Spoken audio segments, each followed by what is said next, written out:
সম্প্রতি আমি একটি বাংলা তাফসীর গ্রন্থ পড়েছি।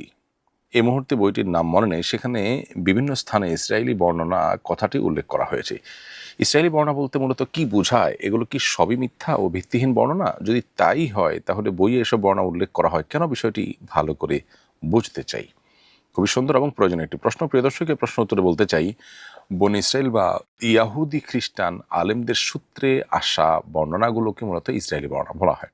ইহুদি খ্রিস্টানদের ওলামা ইকরাম যে সমস্ত বর্ণনা করেছেন, তাদের ধর্মগ্রন্থ সমূহ থেকে যে সমস্ত বর্ণনাগুলো ধারা পরম্পরায় এসেছে, সেগুলোই হলো ইসরায়েলি বর্ণনা। ইসরায়েলি বর্ণনার সব যে বাতিল তা কিন্তু না। ইসরায়েলি বর্ণনার মধ্যে সত্য আছে, মিথ্যাও আছে, সঠিক আছে, ভুলও আছে। ইসরায়েলি বর্ণনার সঠিক এবং ভুল নিরূপণ করার মাপকাঠি হলো কোরআন এবং হাদিসের সাথে তার সামঞ্জস্যতা থাকা না থাকা। ইসরায়েলি বর্ণনার যে সমস্ত কথা কোরআন এবং হাদিসের আলোকে সমর্থিত বা কোরআন হাদিসের সাথে সামঞ্জস্যপূর্ণ, সেগুলো আমরা গ্রহণ করতে কোনো অসুবিধা নেই। আর যেগুলো কোরআন এবং হাদিসের সাথে সাংঘর্ষিক, কোরআন হাদিসের সাথে সামঞ্জস্যপূর্ণ নয়, সেগুলো প্রত্যাখ্যাত হবে। এটাই হলো অনুসৃত মূলনীতি উসুলবিদদের এবং ওলামা ইকরামের, মুফাসসিরদের এবং মুহাদ্দিসগণের, ওলামা ইকরামের। সেজন্য আমরা ইসরায়েলি বর্ণনা গ্রহণ করা না করার ক্ষেত্রে মূলনীতির আলোকেই আমরা সামনে চলবো এবং সিদ্ধান্ত গ্রহণ করব।